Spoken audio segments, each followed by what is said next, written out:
Warahmatullahi wabarakatuh. Sahabat juara, semoga masih tetap semangat untuk terus belajar. Untuk hari ini kita akan membahas TO2 Ujian Nasional kelas 9 SMP bersama saya Kak Gustian.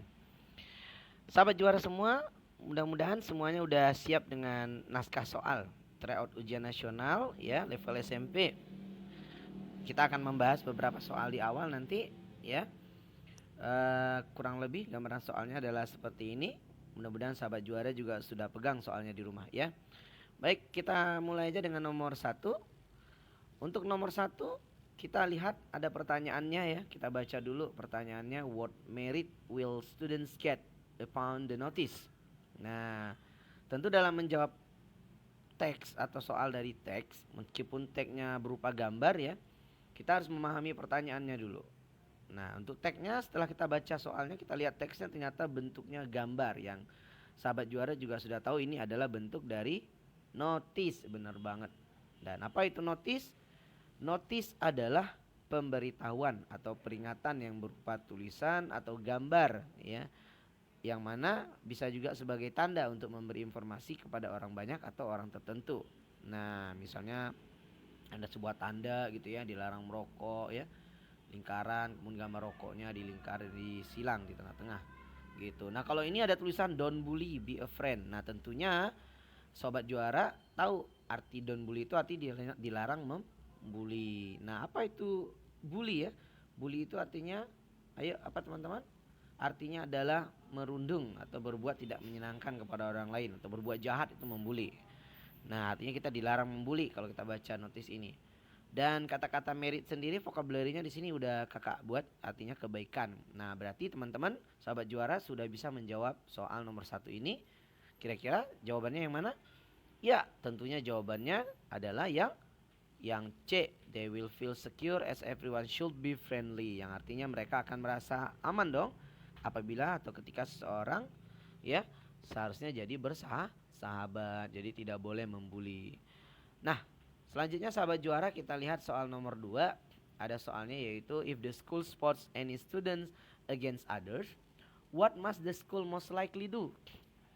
Nah, arti pertanyaannya adalah jika sekolah menemukan ada siswa yang melanggar atau melawan atau mengerjain orang lain ya, apa yang harus sekolah kemungkinan lakukan ya, apa yang kemungkinan akan dilakukan oleh pihak sekolah.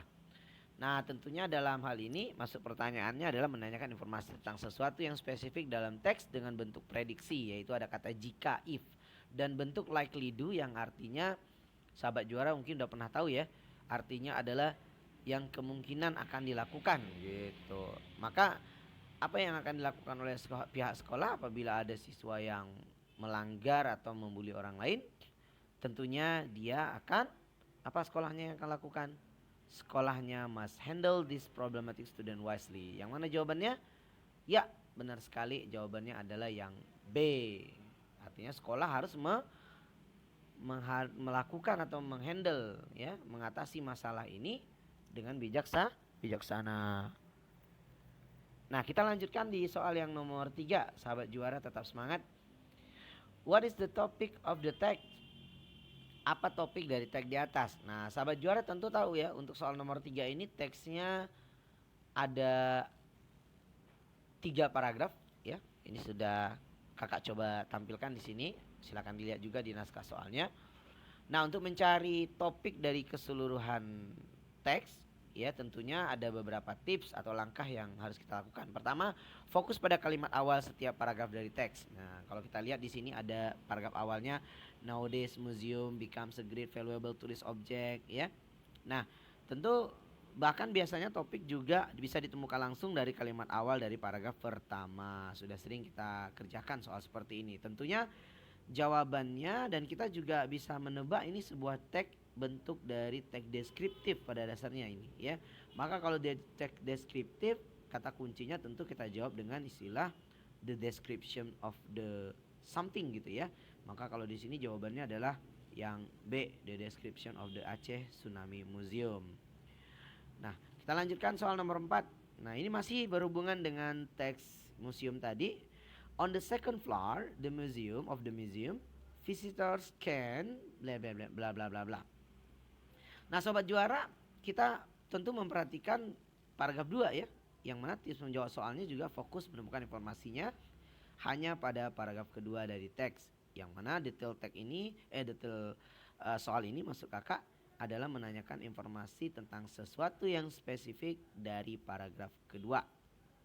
Nah, sobat juara tentu melihat paragraf kedua, yang mana kita sama-sama tahu paragraf kedua ini ya memberikan beberapa informasi yang ada di lantai pertama, first floor, and then kemudian second floor, yang tentu kita bisa pilih jawabannya bahwa di visitor can learn about how tsunami occur, atau mempelajari bagaimana tsunami terjadi. Di situ ada keterangan nanti dibuat di situ ya, kata-kata simulator ya, kemudian beberapa informasi tentang bagaimana terjadinya tsunami gitu. Nah, kita lanjutkan nomor 5 sahabat juara. Tetap fokus ya. What is the main idea of the last paragraph? Nah, sobat juara semuanya, main idea itu sama dengan topik. Nah, spesifiknya untuk tag ini dia menanyakan main idea atau topik dari paragraf terakhir. Nah, kita lihat dulu deh ya. Detail soal ini adalah menanyakan informasi tentang satu yang spesifik dari paragraf kedua atau paragraf terakhir. Nah, tip menjawab soalnya yang pertama, fokus menemukan informasinya hanya dari paragraf terakhir dari teks. Nah, kemudian baca dan pahami bagian awal yaitu 2-3 kalimat. Nah, coba nih. Kakak udah menampilkan teksnya. Coba sahabat juara perhatikan kalimat pertamanya. The museum has 2 floors. The first floor is an open space which serves as a reminder of the tsunami disaster. Dan kalimat ketiganya ya, 2-3 kalimat kita coba baca. The second floor features educational media including a library, simulation room, 4D room, and a souvenir shop. Nah, sobat juara semuanya, ini juga berhubungan dengan soal yang nomor sebelumnya ya. Di kalimat awalnya ini berarti kita bisa mencoba menjawab apa ide pokok atau ide utama dari paragraf terakhir. Tentunya jawabannya tidak lain tidak bukan adalah yang mana sahabat saudara?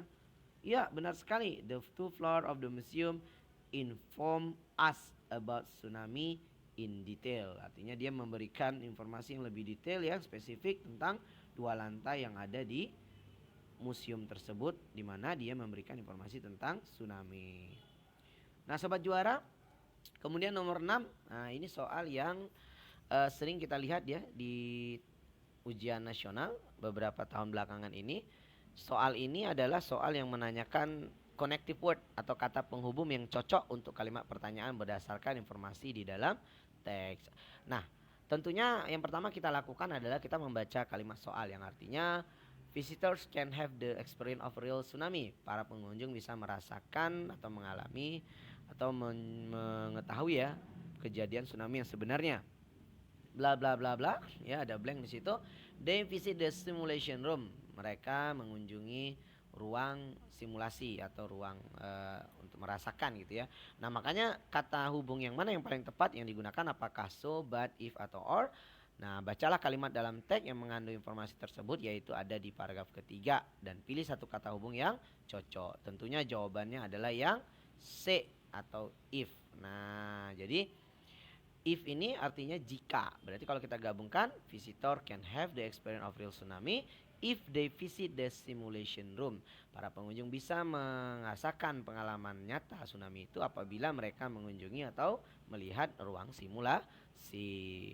Nah, begitu sobat juara, demikianlah nomor 6 soal di TO kedua UN ini. Kita lanjutkan ke nomor 7 dan 8. Ada 2 soal ya untuk satu teks yang merupakan teks untuk mengucapkan selamat dari Ibu ke Kamal ya. Nah, nomor 7 soalnya the writer send the card in order to. Tentunya kalau soal teks congratulation, tentu jawabannya yang ada congratulate. Yang mana nih jawabannya nih, A atau C? Tentu jawabannya adalah congratulate someone on achieving something great. Nah, artinya mengucapkan sesuatu selamat kepada seseorang karena pencapaian yang luar biasa yang dia dapatkan. Kemudian nomor 8, mengapa Kemal mendapatkan award? Tentu kita baca di kalimat kedua nih. Ya, going to school every single day and never skipping the classes are not easy ya. Seperti kamu ya, kecuali sekarang lagi masa-masanya kita belajar dari rumah. Artinya di sini artinya going to school, pergi ke sekolah setiap hari tanpa pernah ada ketinggalan kelas itu bukanlah hal yang mudah. Dan dia mendapatkan penghargaan attendance award. Berarti mengapa Kamal mendapatkan awardnya? Karena dia yang mana ayo? A atau C?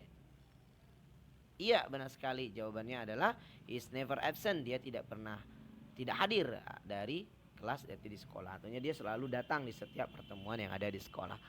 Nah, sahabat juara, itu aja dulu mungkin 8 soal yang berhasil kita jawab.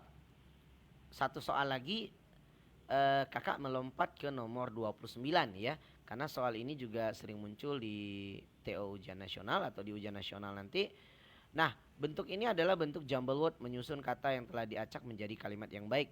Dan tim menjawab soalnya adalah tentukan jenis kalimatnya apakah kalimat pertanyaan, ya, pernyataan atau perintah. Kemudian kalimat pernyataan umumnya berpola SPOK atau subjek, predikat, objek, keterangan atau KSPO. Maka cari subjeknya dulu. Lalu cari to be atau verb, kemudian cari objek kalimat. Langkah selanjutnya adalah menentukan adverb yang ada di dalam tips menjawab soal pada layar adik-adik sahabat juara semuanya. Nah, tentu jawabannya kita boleh buat satu-satu ya. Kalau yang A itu the princess the word carver to marry because she decided. Nah, ini kalau di awal-awal udah nggak benar ya kalimatnya ya, udah salah. Nah, kalau yang B the princess decided to marry the wood carver. Nah, ini cocok nih. The princess memutuskan untuk menikahi pengukir kayu tersebut karena dia tersentuh dengan kebaikan atau ketulusannya. Nah, sepertinya bisa yang B ini. Nah, kalau yang C kita lihat the princess tersentuh oleh sincerity-nya karena the woodcarver memutuskan untuk menikahi she. Nah, ini she-nya aneh ya. Dan kalimatnya juga tidak sesuai dengan cerita yang ada di dalam soal nomor 29.